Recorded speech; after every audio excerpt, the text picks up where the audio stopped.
السلام علیکم پیارے دوستو، آج ہم آپ کے سامنے پیش کرنے جا رہے ہیں حضرت محمد مصطفیٰ صلی اللہ تعالی علیہ وسلم کا ایک ایسا واقعہ جسے سن کر آپ کی آنکھوں سے بھی آنسو آ جائیں گے۔ جی ہاں دوستو، پیارے نبی حضرت محمد مصطفیٰ صلی اللہ تعالی علیہ وسلم اور ایک بوڑھی عورت کا واقعہ، جس میں ایک بوڑھی عورت مکہ کو چھوڑ کر جا رہی ہوتی ہے سرکار دو جہان صلی اللہ تعالی علیہ وسلم کے ڈر سے۔ وہ بوڑھی عورت حضور صلی اللہ تعالی علیہ وسلم سے بہت بغض رکھتی ہے اور ان کے بارے میں برا بھلا کہتی ہے، وہ بھی سرکار کے سامنے ہی۔ پھر سرکار دو جہان صلی اللہ تعالی علیہ وسلم کیا کرتے ہیں، یہ دیکھ کر اس بوڑھی عورت کے آنکھوں میں آنسو آ جاتے ہیں۔ پیارے دوستو، اس واقعے کو سن کر آپ کی آنکھوں میں بھی آنسو آ جائیں گے کہ ہمارے سرکار صلی اللہ تعالی علیہ وسلم کا اخلاق، ہمارے سرکار کی سیرت کتنی اعلیٰ و افضل ہے۔ تو میری آپ سے گزارش ہے کہ آپ اس واقعے کو مکمل طریقے سے سمجھنے کے لیے اس ویڈیو کو پورا ضرور دیکھیں۔ جب اللہ کے رسول صلی اللہ تعالی علیہ وسلم نے اللہ کا پیغام دنیا کو سنایا کہ اللہ کے سوا کوئی عبادت کے لائق نہیں ہے، اللہ ہی معبود ہے اور میں محمد اللہ کا رسول ہوں، تو یہ سن کر مکے والے اللہ کے رسول صلی اللہ تعالی علیہ وسلم پر ظلم کرنے لگے، ان کی توہین کرنے لگے، کوئی پتھر مارنے لگا، کوئی جادوگر کہنے لگا۔ لیکن اللہ کے رسول صلی اللہ تعالی علیہ وسلم اللہ کے دین کے لیے ہر دکھ تکلیف کو برداشت کر کے اللہ کے دین کی تبلیغ کر رہے تھے۔ ایک دن آپ حضرت محمد مصطفیٰ صلی اللہ تعالی علیہ وسلم نے دیکھا کہ ایک بوڑھی عورت اپنا سامان باندھ کے اپنے دروازے پر بیٹھی ہوئی تھی، اور اس نے سنا تھا کہ مکے میں کوئی جادوگر آیا ہے، وہ جس سے ملتا ہے اس کا دین چھین لیتا ہے، کہیں ایسا نہ ہو کہ کہیں اس سے ملاقات ہو جائے اور وہ میرا دین مجھ سے چھین لے، مجھے یہ شہر چھوڑ دینا چاہیے۔ وہ بوڑھی عورت سامان باندھ کے بیٹھی ہوئی تھی کہ آپ حضرت محمد مصطفیٰ صلی اللہ تعالی علیہ وسلم اس بوڑھی عورت کے قریب سے گزر رہے تھے۔ اس نے دیکھا تو کہا، بھتیجے یہ سامان میرے سر پر رکھ دو۔ حضور صلی اللہ تعالی علیہ وسلم نے سامان اٹھایا تو دیکھا وہ گٹھری وزنی تھی اور وہ بوڑھی کمزور تھی، تو آپ فرمانے لگے کہ اماں یہ سامان تو بہت بھاری ہے اور آپ بوڑھی ہو چکی ہے، اگر آپ کو اعتراض نہ ہو تو کیا میں آپ کا سامان اٹھا کر آپ کی منزل تک آپ کو پہنچا دوں؟ تو وہ بوڑھی عورت آپ صلی اللہ تعالی علیہ وسلم سے مسکرا کر کہنے لگی، اے نوجوان، اس سے بڑی مہربانی کیا ہوگی؟ تو اللہ کے رسول صلی اللہ تعالی علیہ وسلم نے اس بوڑھی عورت کا سامان اپنے کندھے پر اٹھائے اس کے ساتھ چلنے لگے۔ ابھی آپ صلی اللہ تعالی علیہ وسلم اور وہ بوڑھی عورت ساتھ ساتھ چل رہے تھے،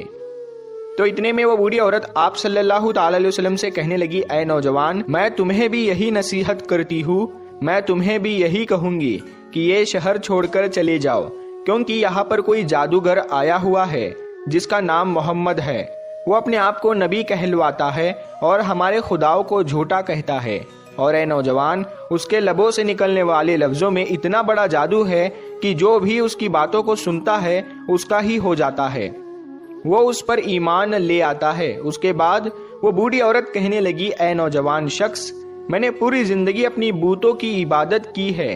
میں یہ نہیں چاہتی کہ اب آخری وقت میں اپنے خداؤں سے غافل ہو کر اس جادوگر کی باتوں میں آ جاؤں۔ اس طرح پورا راستہ وہ بوڑھی عورت اللہ کے رسول صلی اللہ تعالی علیہ وسلم کی توہین کرتی رہی، انہیں برا بھلا کہتی رہی، اور اللہ کے رسول حضرت محمد مصطفیٰ صلی اللہ تعالی علیہ وسلم پورے رستے اس بوڑھی عورت کا سامان اپنے کندھوں میں اٹھا کر خاموشی کے ساتھ اسے سنتے رہے۔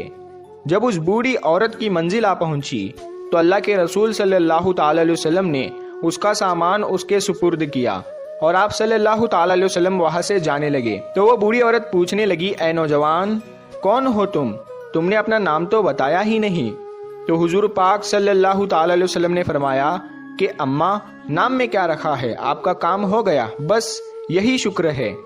پھر سے وہ بوڑھی عورت کہنے لگی، نہیں، تم مجھے اپنا نام بتاؤ، میں اپنے گھر والوں کو بتاؤں گی کہ ایک نوجوان شخص مجھے ایسا بھی ملا تھا جس نے میری مدد کی۔ تو اللہ کے رسول صلی اللہ تعالی علیہ وسلم نے فرمایا، اے اماں، پورا راستہ جس محمد کی تم توہین کر رہی تھی، جسے تم برا بھلا کہہ رہی تھی، وہ محمد رسول اللہ میں ہی ہوں۔ اس بوڑھی عورت نے جیسے ہی آپ کے چہرے کا نور اور آپ کے اخلاق کو دیکھا تو وہ آپ صلی اللہ تعالی علیہ وسلم کے قدموں پر گر گئی اور کہنے لگی، میں نے اپنی پوری زندگی میں آپ جیسا شریف اور نیک انسان نہیں دیکھا۔ آپ کے چہرے کا نور بتاتا ہے، آپ کا اخلاق یہ گواہی دیتا ہے کہ آپ کبھی جھوٹ نہیں کہیں گے۔ اگر آپ یہ فرما رہے ہیں کہ آپ اللہ کے رسول ہیں تو یقیناً یہ سچ ہوگا۔ آپ مجھے معاف کیجئے گا۔ اور اسی وقت وہ بوڑھی عورت آپ صلی اللہ تعالی علیہ وسلم کی نبوت کی گواہی دے کر کلمہ پڑھ کر مسلمان ہو گئی، اور وہ عورت واپس آ کر مکے میں آ کر رہنے لگی۔ سبحان اللہ۔ تو پیارے دوستو، یہ ہے رسول اللہ صلی اللہ تعالی علیہ وسلم کا اخلاق، یہ ہے رسول اللہ صلی اللہ تعالی علیہ وسلم کی سیرت کہ دشمن بھی آپ کو دیکھ کر آپ کی نبوت، آپ کی صداقت اور آپ کی شرافت کی گواہی دینے لگتے تھے۔ اللہ پاک ہم سب مسلمانوں کو یہ ہدایت دے کہ ہم بھی اپنے اخلاق کو اتنا اچھا بنائیں کہ ہر غیر مسلم ہمارا اخلاق دیکھ کر ہم سے محبت کرنے لگے، ہمارے اسلام سے محبت کرنے لگے، اور وہ بھی ایمان والا ہو جائے۔ سلام ہو اللہ کے رسول حضرت محمد مصطفیٰ صلی اللہ تعالی علیہ وسلم پر۔ تو پیارے دوستو، یہ شان ہے ہمارے پیارے آقا صلی اللہ تعالی علیہ وسلم کی، یہ سیرت پاک ہے حضور صلی اللہ تعالی علیہ وسلم کی، اور یہ اخلاق ہے سرکار دو جہاں صلی اللہ تعالی علیہ وسلم کا، جسے دیکھ کر وہ بوڑھی عورت آپ کے اخلاق سے اتنی خوش ہوئی، آپ کے سیرت سے اتنی خوش ہوئی، اور آپ کے نورانی چہرے کو دیکھ کر وہ آپ پر ایمان لے آئی اور اس نے کلمہ پڑھ کر اسلام قبول کر لیا۔ پیارے دوستو، اس واقعے کو بیان کرنے کا مقصد یہ ہے، آج ہمارے پیارے آقا صلی اللہ تعالی علیہ وسلم کے اخلاق کو آج کا مسلمان بھول چکا ہے۔ آج ہمارے پیارے آقا صلی اللہ تعالی علیہ وسلم کی سیرت پر اگر ہم عمل کریں تو ہم بھی لوگوں میں محبت قائم کر سکتے ہیں، اور لوگوں کو اسلام کی صحیح معلومات بتا سکتے ہیں کہ اسلام ایک امن پسند مذہب ہے، اسلام ایک محبت والا مذہب ہے۔ اسی لیے پیارے دوستو، ہمارے پیارے آقا صلی اللہ تعالی علیہ وسلم نے یہ سب باتیں لوگوں تک پہنچائی تاکہ لوگ اس پر عمل کر کے اسلام کو سمجھ سکے کہ اسلام حقیقت میں ہے کیا۔ پیارے دوستو، قربان جائے ہم ہمارے پیارے آقا صلی اللہ تعالی علیہ وسلم پر کہ جنہیں دیکھ کر دشمن بھی ان کی صداقت، ان کی شرافت اور ان کی نبوت کا اقرار کرتے تھے اور ان کی گواہیاں بھی دیتے تھے۔ یہ شان ہے سرکار دو جہان صلی اللہ تعالی علیہ وسلم کی، یہ شان ہے تاجدار انبیاء حضرت محمد مصطفیٰ صلی اللہ تعالی علیہ وسلم کی۔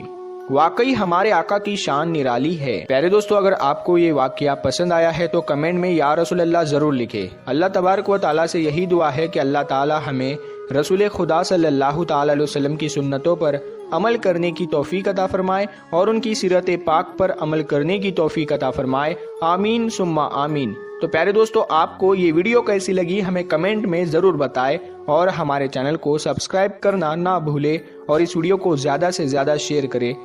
اور اسے تمام اولیاء اکرام کے چاہنے والوں تک ضرور پہنچائے۔ تو ہم بھی حاضر ہوتے ہیں آپ کے لیے ایک اور بہترین ویڈیو کے ساتھ، تب تک کے لیے السلام علیکم، اللہ حافظ۔